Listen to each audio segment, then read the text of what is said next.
All right, welcome to Ask or Tell Me Anything. I know I could have picked a song about how hot it is, or I could have picked a song about bombing Iran. I don't know if there are any. There probably are some songs about that, actually, from previous occasions. But no, I didn't want to do that.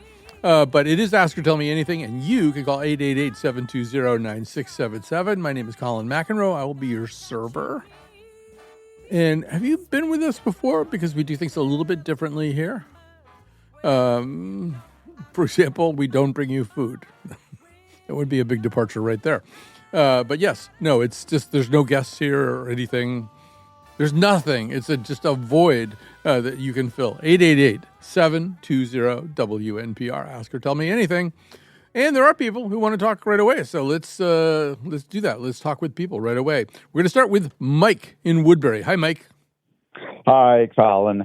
So this issue, I think, has become even more important since the events of the weekend, which is that David Hogg, who, the Parkland shooting survivor who entered politics and rose to become a co-chair of the Democratic National Committee, was recently ousted from that position because of the apostasy, apparently, of saying that we need younger candidates, we need fresh ideas, which seems somewhat obvious since the approval rating of the Democratic Party is at best in the 30s, and some polls have it in the 20s.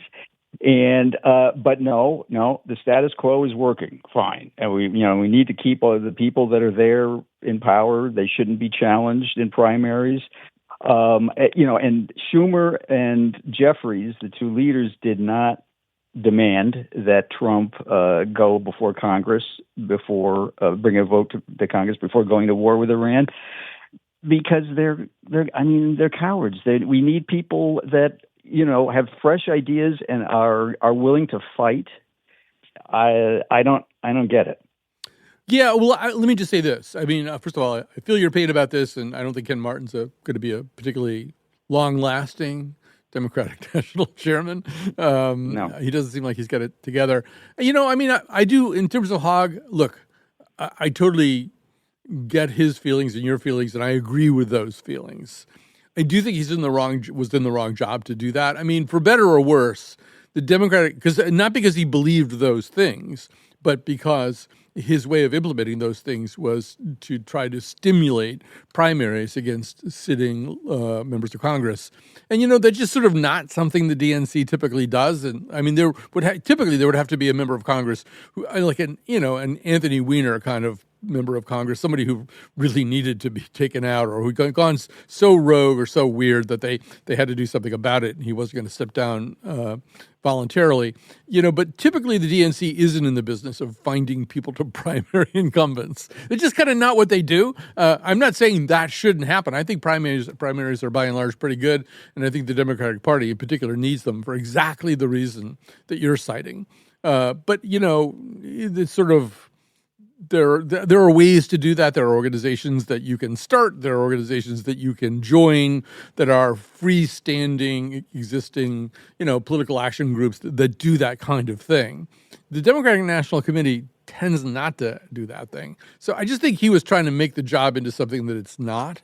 I'm not too surprised that they showed him the door. But your thoughts? Right. Well, David Brooks had a column a few weeks ago in the New York Times where he said the Democratic Party needs to completely reinvent the way Trump reinvented the Republican Party. It's just working. I mean, we cannot fall back on the old saws of DEI and all this stuff that's just people don't like. And I think maybe the DNC just needs to be either reinvented or shut down. I don't know. Yeah, look, I think the party does need to reinvent itself. I'm also a little bit cautious about the second part of that sentence, the way Trump did with the Republicans, because that's now a total cult of personality party. I'm not even sure how the party will function when Trump is either gone or dead or whatever. The entire existence of people in the party. I mean, it's kind of the existential test of any kind of official in the Republican Party now is his willingness to capitulate to Trump. And the people who don't really stand out. Even this time around, there are a few members of Congress who said, you really shouldn't drop that bomb without checking in with us. But by and large, they just there's only one real question: do you support the president? If you don't, then you are of no significance within the party. I don't think you can run a party that way for very long. I think this is a kind of short-term way to. But look, the Democrats, they are ultimately divided kind of along the lines of, you got Bernie and AOC leading a kind of a progressive movement. You've got people like Chris Murphy who are kind of leading a resistance movement. And then you've got sort of the older guard, and they're just trying to keep the churn of Democratic Party principles going. But yeah, I mean, look, they lost unions in the last cycle. Yeah. I mean, none of those messages all by itself is going to be enough. They are going to have to find a message that's really much. The one thing that Trump did successfully, even though I don't think ultimately he meant it or will ever do it. But, he basically said, I know you're unhappy with your lives right now, and I'm going to do something about that. I know that you feel as though things aren't as good as they used to be. I know that you feel as though you're paying too much for certain things. I am going to fix that. That's what I'm here to do.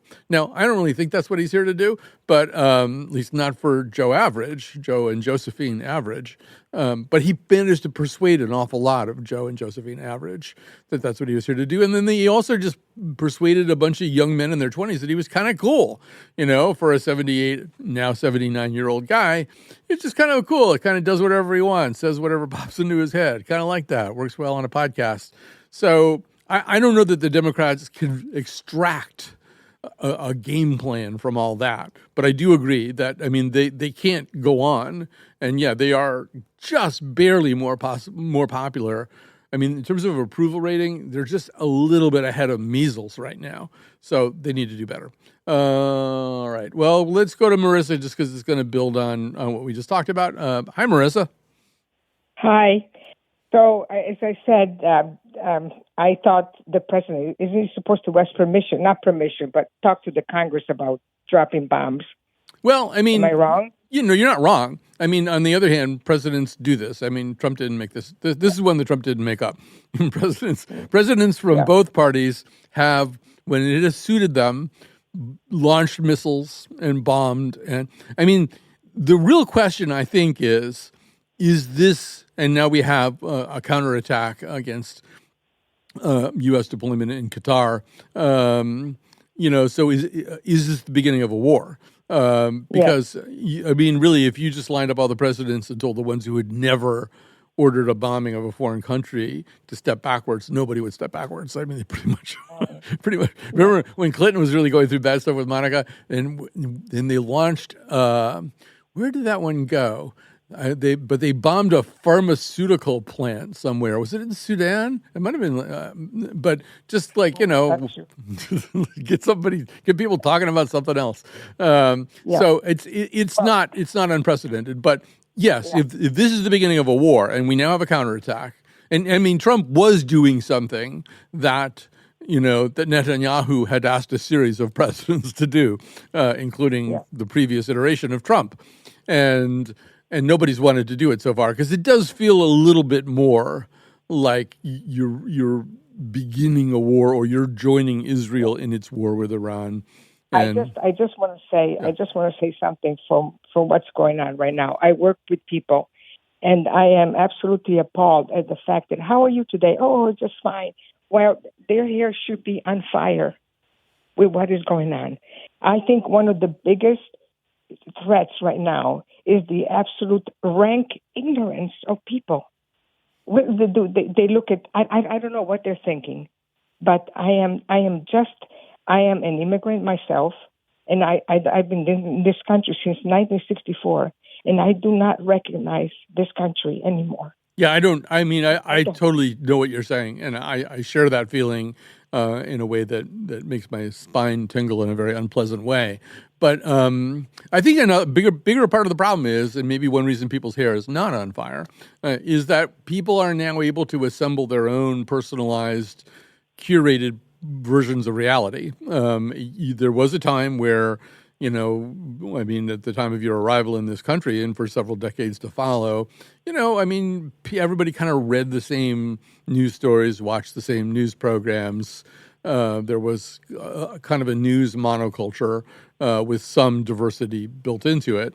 But now, because of social media, because, I mean, you could sort of just never encounter not only an opinion, but a set of facts that are troubling to you.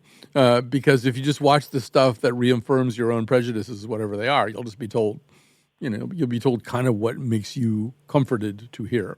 So, and I think that's one of the reasons you're not seeing the kinds of reactions that you might hope for. Yeah, it's like people are sleepwalking into an absolute, he's an autocrat. He's a fascist. They're sleeping through it. That's what's so upsetting. Yes. That I'm a citizen now.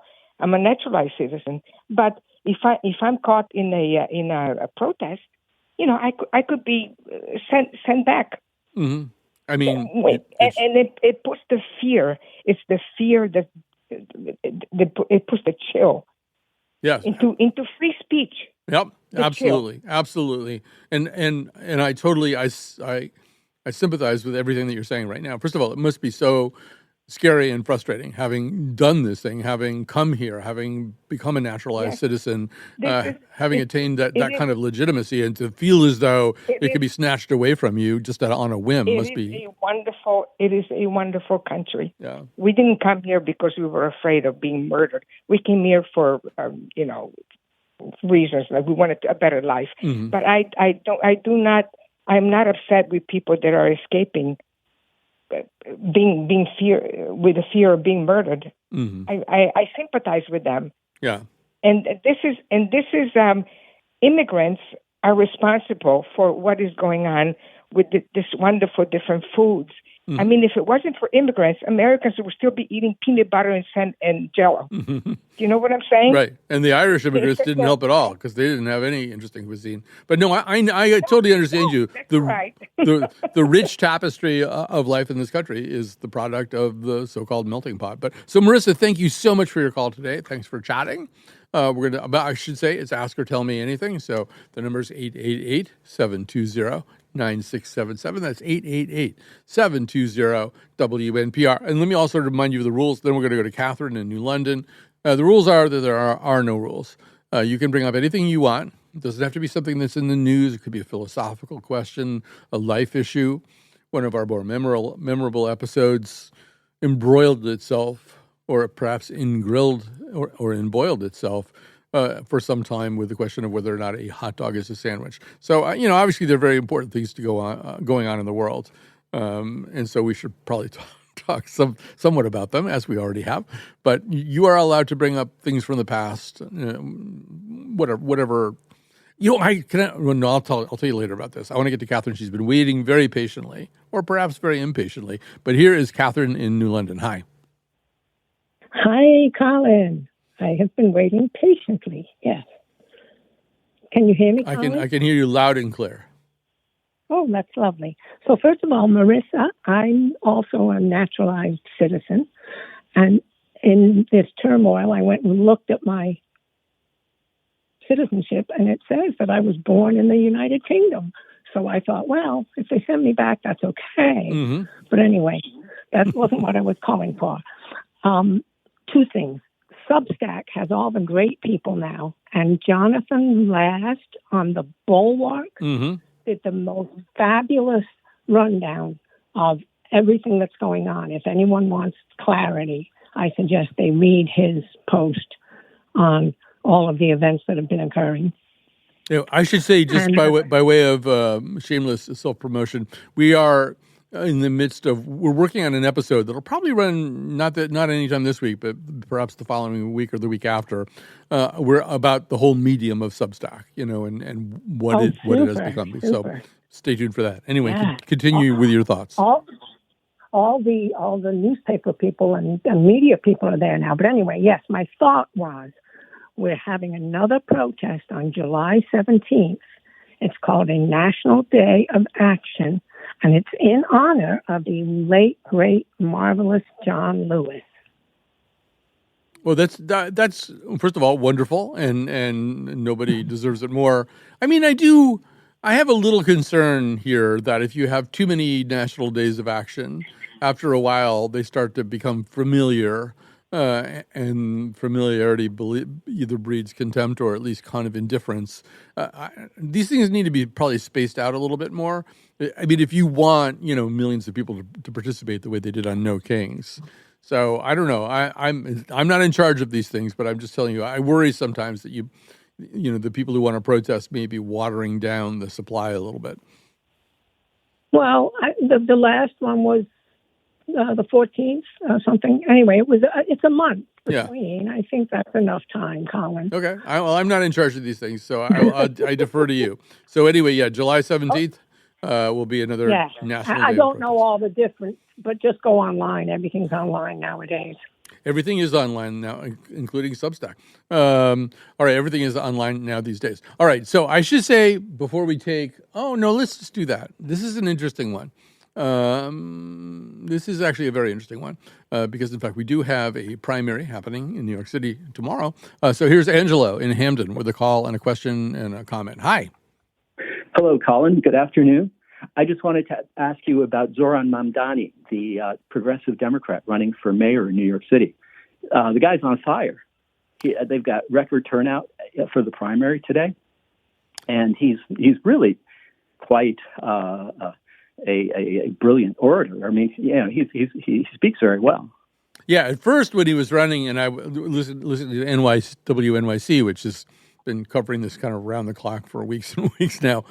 I thought they were saying that Sauron was running. I was thinking, well, that's a bad idea. We already have Sauron is already our president. That's before I realized what his first name really is, Zoran. I think this is an interesting test case, and I'm going to kind of be a little bit of a wiffle ball here and just say that I think this is an interesting test case. I think his policies, his ideas are certainly more in the kind of Bernie AOC wing of things, but even stuff that, free buses and stuff like that, stuff that you don't really hear people talk about very often. And I don't know how many of them would actually be workable if you were a mayor, how many of them you could ever get to.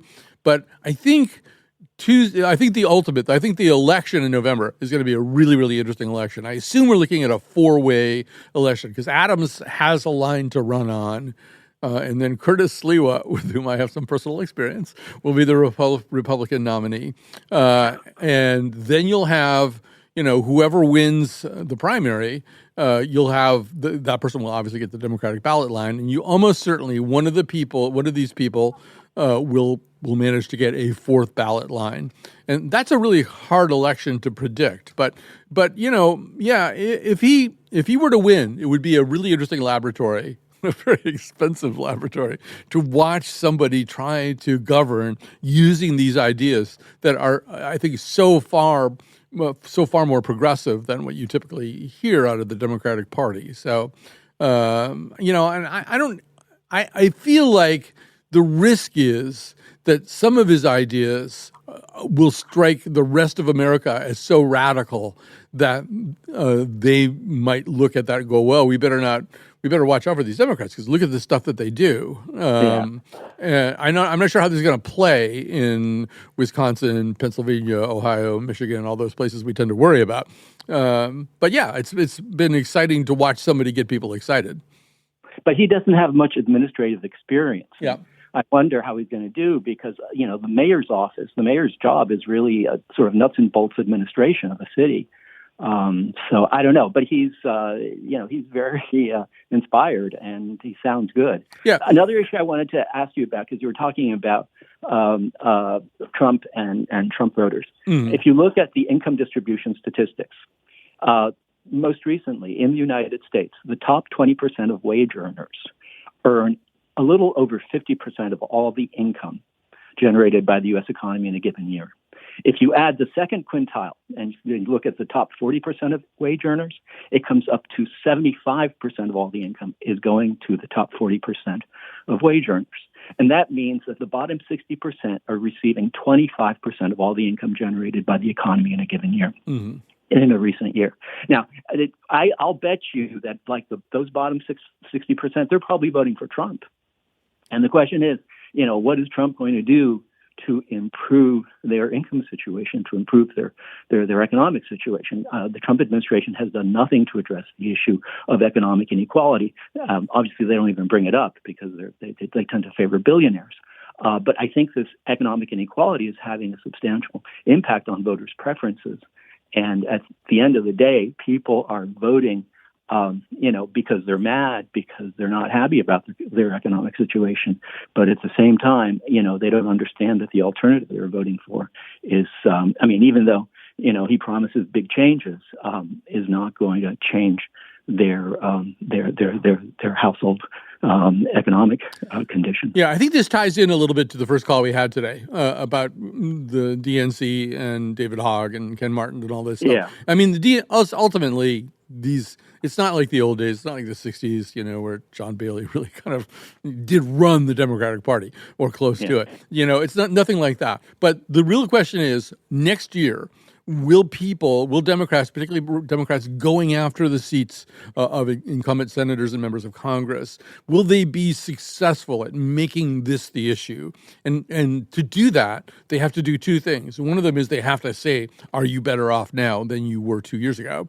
Right. Did any of these problems get solved? Any of the problems that you were worried about, did they get solved? But that's only the first question. And the second thing isn't a question, it's a statement. Or maybe the second thing is a question, what is it you really want done? And then finally, and this is kind of the Ezra Klein abundance argument, here's how I plan to address these questions. And it's not a posture like you might have heard in the 2024 cycle. I really do have a plan. Here's what the plan is. Here's what we would do about the cost of housing, about your taxes, about the cost of education, about the cost of healthcare, the things that are really bothering you and worrying you. Here's my plan. And if they do that, we'll find out a lot in 2026. We'll find out, first of all, whether they've heard you, Angelo, whether they understand that as the bottom 60%, there's not much of a plan to change things right now, and maybe no plan at all. But so far Trump has been very successful at getting that kind of person to think that he's in their corner, and maybe he can keep doing it. Anyway, fascinating call. I got to just move on here. I think what I got to do is go to a break, but we got Mike and we got Michael. We have Mikey. We got Mikey Mike. Everybody is on the phone lines right now is named Mike, except somebody named Frank. All right, we'll take a break. We'll come back. Hey, you're always trying to prove something. Who is it all for? If not be you, what are you doing? You're covered in paint. Your clothes and your shoes don't fit. Don't make yourself small. Oh, no one.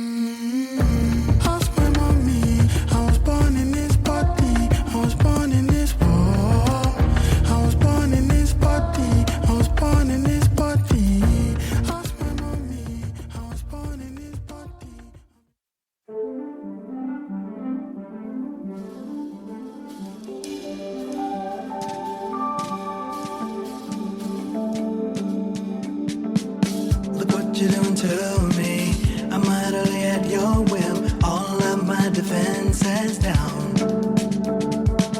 Your camera looks through me with its X-ray vision. All systems run aground. All I can manage to push from my lips is a stream of absurdity. Every word I intended to speak winds up locked in a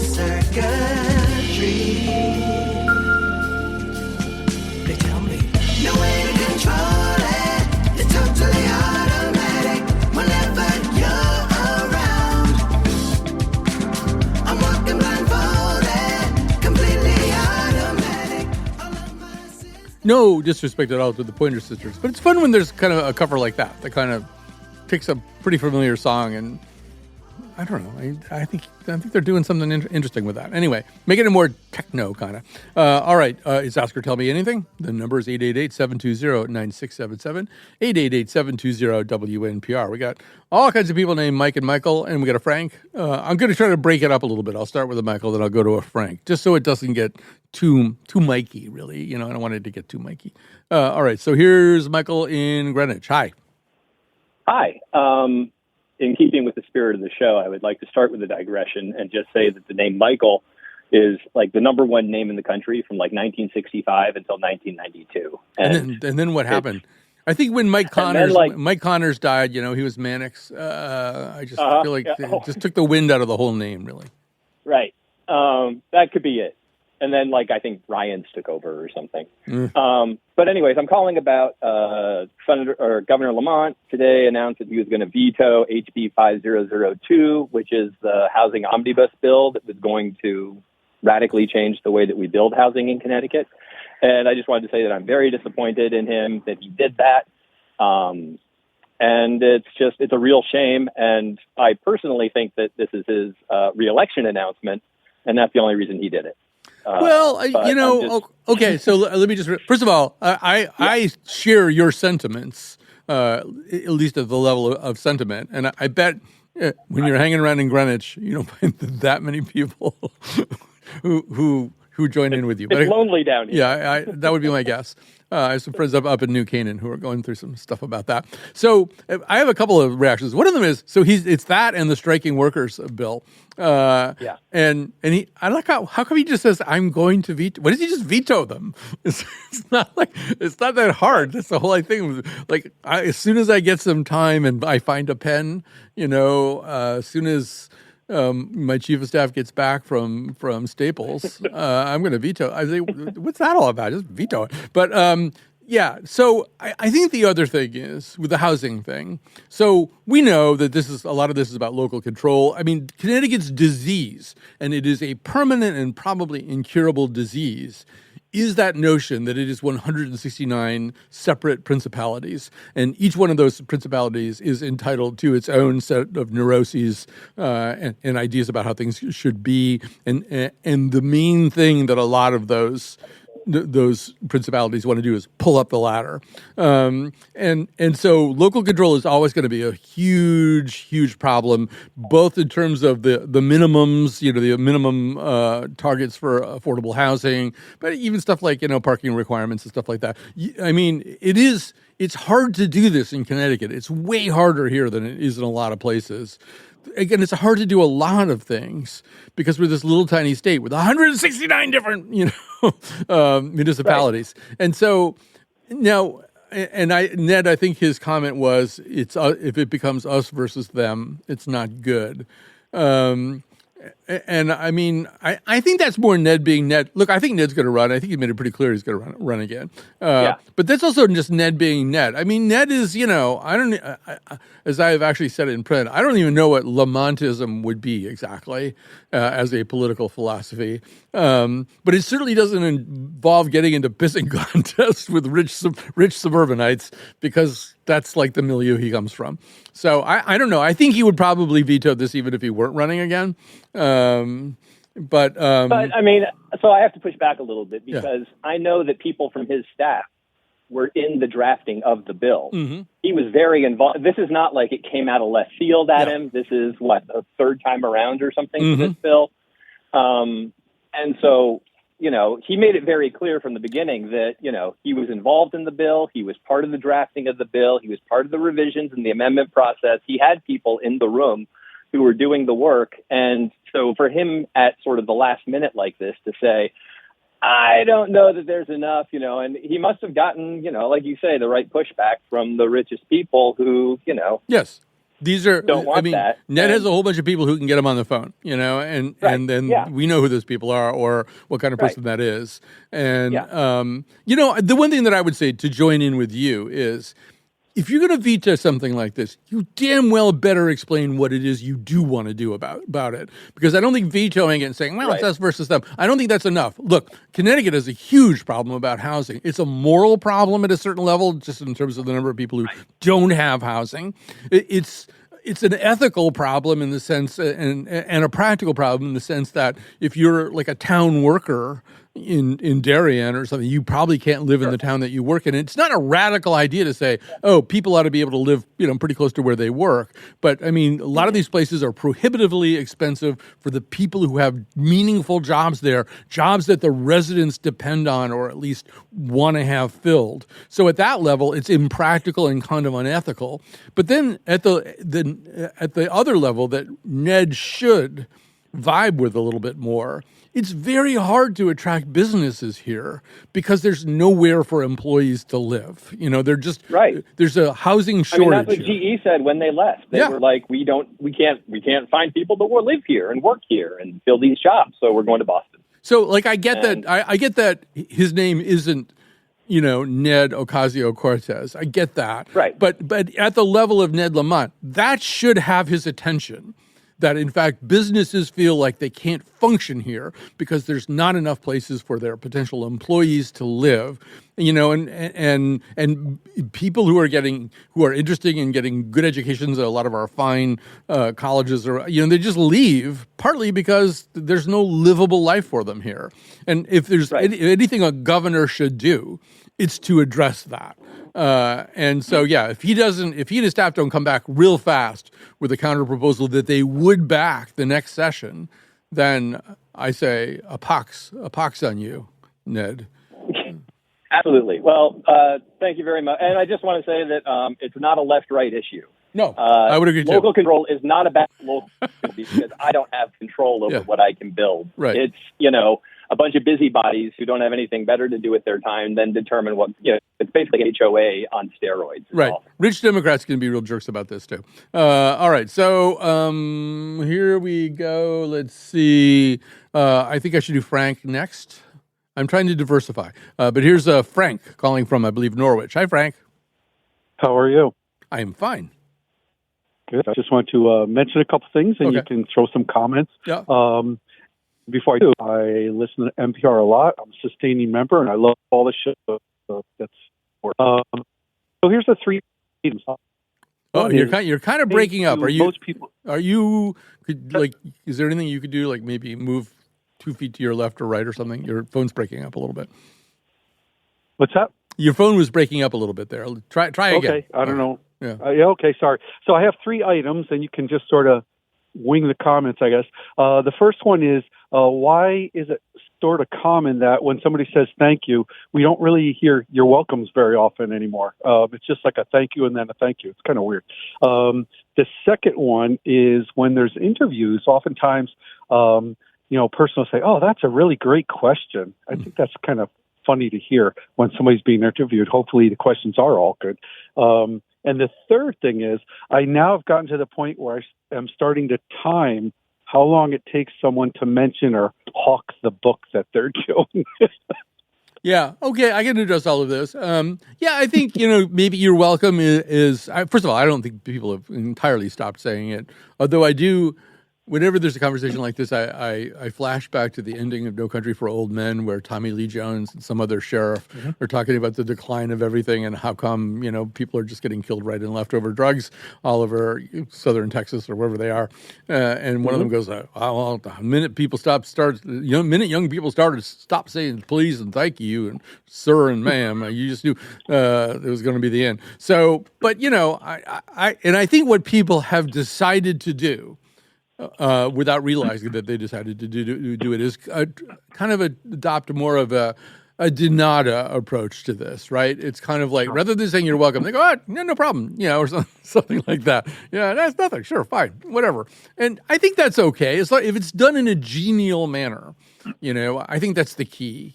I also think maybe they're combining and shorting. So instead of, thank you, oh, you're welcome, and thank you for having me on the show, they're just throwing a double thank you in there quick.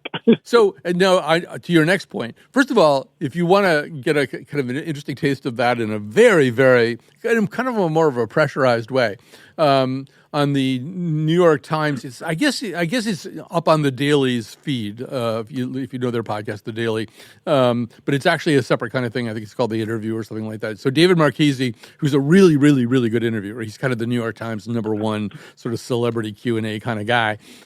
Interviewed this podcaster Andrew Schultz, who became a bigger and bigger. He's a comedian with a podcast, but then he's got millions of followers, and he became a bigger force in the last few political cycles. And Trump appeared on his show, but Harris wouldn't, and all this stuff. And he's a very smart, agile guy, and he's very tough to interview. You can just see he makes it hard just to entertain himself. He makes himself hard to interview. But he also does this thing, like Marchese will be partway through his question, and you'll hear Schultz say, just loud enough to have the mic pick it up, "Good question." Like he's really interested in what a good question is or not, And yeah, I mean, look, I ask people questions for a living, partly, and it's always kind of, if a Robert McFarlane kind of guest or something goes, well, that's a really good question. You do feel good.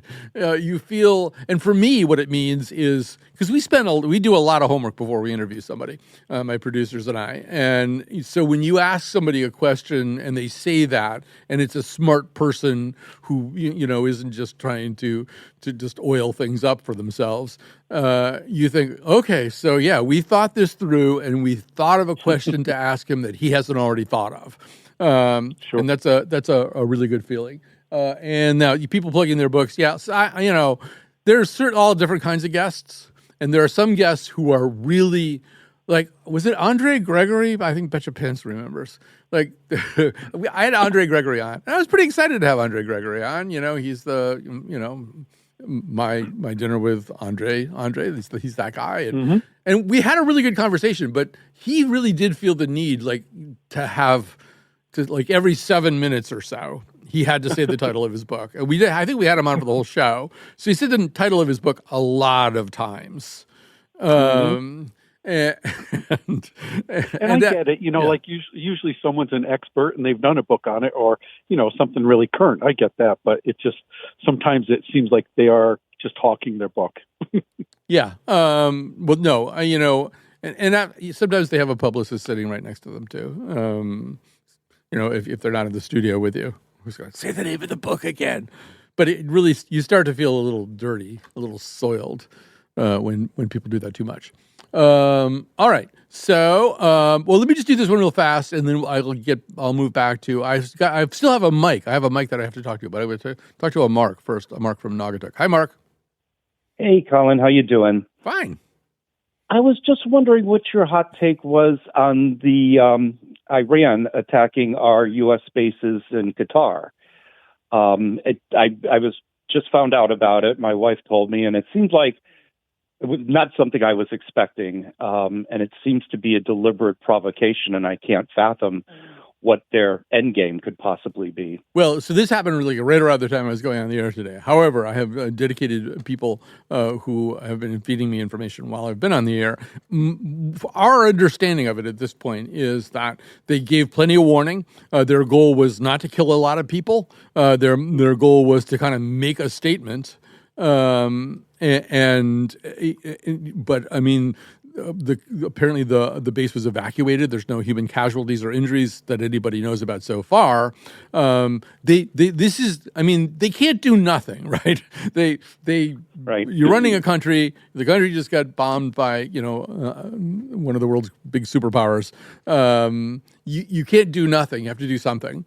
And this seems like the kind of the minimum amount of something, as opposed to the medium or maximum amount of something. And the real question is sort of now what happens? I mean, the minute this all happened on Saturday at 5 p.m., we started a game of now what?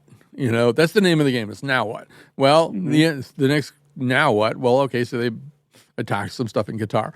Now what? And hopefully at some point somebody, and maybe like right now somebody says, okay, we're going to just sort of level off right here, and nobody's going to do anything to anybody else for a while, because we don't want to have a war, and there's no real definition of a war. It's not like, if you do these 6 things, you're at war. But this is getting closer and closer. Every time there's, a retaliation, you're closer and closer to a war. So I'm hoping, Iran seemed to be sending the sign, okay, we don't want to kill a lot of people, but we don't want to look like we're just pushovers. So we did the minimum, and maybe that'll get things to stop. The other problem, of course, is that there's at minimum 3 players in all of this. There's Iran and its leadership, there's the United States and its leadership, and then there's Israel and its leadership. And, Netanyahu, by some arguments, Netanyahu needed the U.S. to get involved because he didn't really have the capacity to do anything more than what he had already done. He kind of started something he couldn't finish.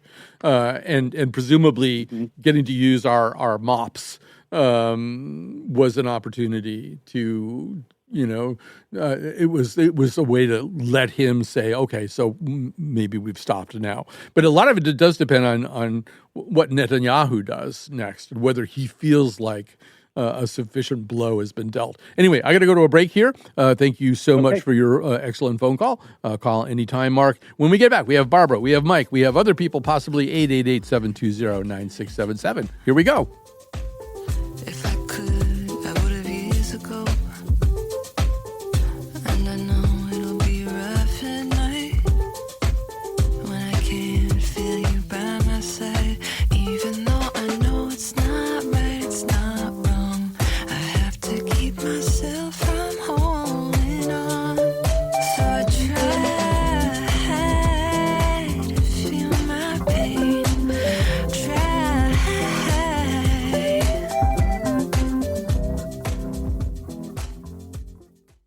And we are back. Time to say some thank yous. We're going to say thank you, first of all, to our technical producer. And that is the Jedi Master. Eugene Amatruda is our technical producer today. Dylan Reyes getting some very, very well-earned rest and recreation. Jonathan McPants is producing this episode. Meg Fitz is on phones. If there's anybody that I've left out, type their name on Slack to me right now. But thanks to everybody who's helping out today. And we are going to go back to the phones in just a second. I'm trying to think if there's anything else I have to announce, but I don't think there is. So I can just zoom back over here, and we can get started with. Mike's been waiting a long time, but Barbara, don't go away. I want to talk to you, Barbara. But Mike from Cromwell, go ahead. You have the floor. Oh, hey, thanks, Cromwell. I'm Colin. By the way, I was almost a Matthew. But I am a Mike. Okay. But don't ever call me Mikey. So the two main things I want to talk about. One is that as approaching my 70th year, I feel closer to a nuclear holocaust now than I think I ever did in my life. I remember the practicing hiding under chairs in the 60s, the Cuban Missile Crisis, and all that. And that had somewhat of an impact on me. But right now, I just, I don't want to be an alarmist, overly speaking, but it's just not feeling really good right now. But I think along with it, I have the feeling that people talk, we're not talking enough with each other. We're not debating politics as much as we should be. I think we're told not to. And, with family and friends and so on and so forth. And I think a lot of us avoid it because we're afraid of what I might not have a brother anymore or something like that. But people talking at each other more, we got to be talking with each other. And how do we do that? I think that there's not a lot of good modeling of that going on. First of all, to your first point, I just checked the doomsday clock. We're 89 seconds to midnight, so you are correct to be worried. One of my models on all this is Ezra Klein. I think Ezra Klein does a really, really good job of talking to people who have very, very different points of view and doing it in a respectful way without giving so much ground as to render his own views meaningless. And I don't think we do it very well on this show. It was something we talked about a lot in meetings. I would like to get more people on who don't believe exactly what I believe, and be able to have the kind of conversations that Ezra and certain other he's not the only one, but I think he does it the best of anybody that I hear, to do that, because we've got to learn to do that. We've got to learn to talk to one another in a civil way and not have it be scary, not have it turn into what if I don't have a brother anymore after this. But thanks for your call, Mike. And we're going to go to Barbara. I just don't want to run out of time here. So, hi, Barbara. You have the floor. Hi, Colin. How you doing? I am just fine. Well, that's good. I've been a fan for a long time, since I was like in, I don't know, college, I guess. You were probably at Yale and I was at UConn, but, And you were already a fan of me happened. when I was still in college? That's really impressive, because I was not doing anything very interesting, as my college friends can tell you. No, you used to have a column in the Current. I did. It was hilarious. And then I started listening to you on the radio when I'm in the car and stuff like that. But I just want to let you know, we're all getting older.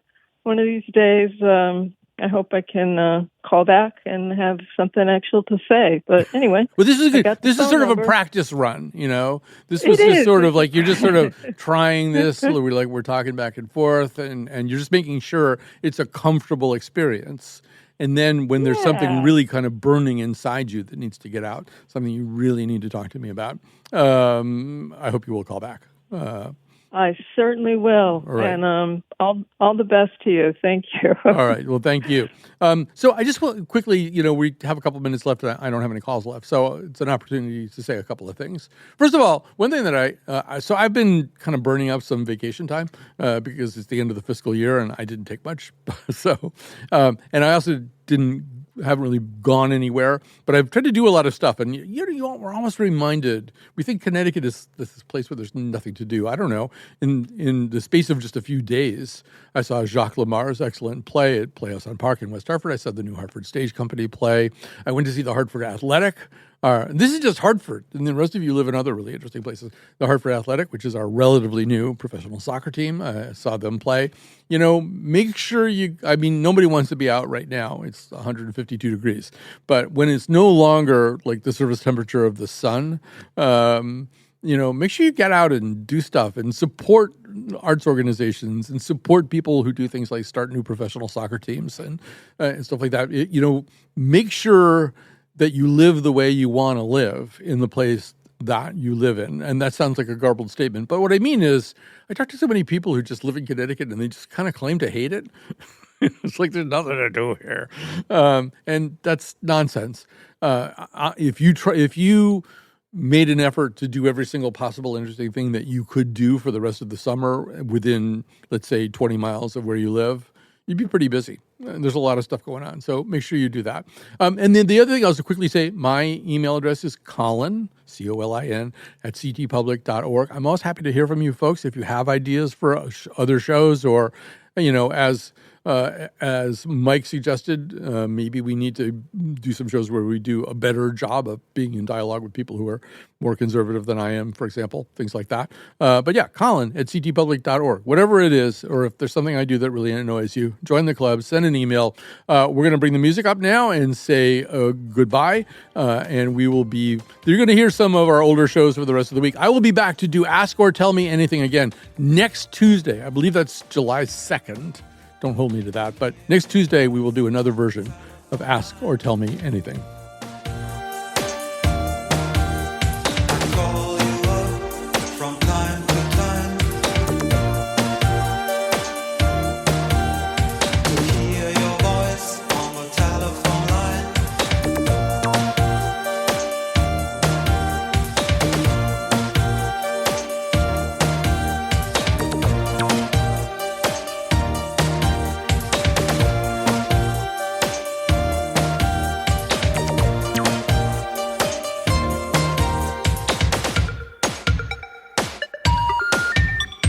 The number you have reached has been disconnected.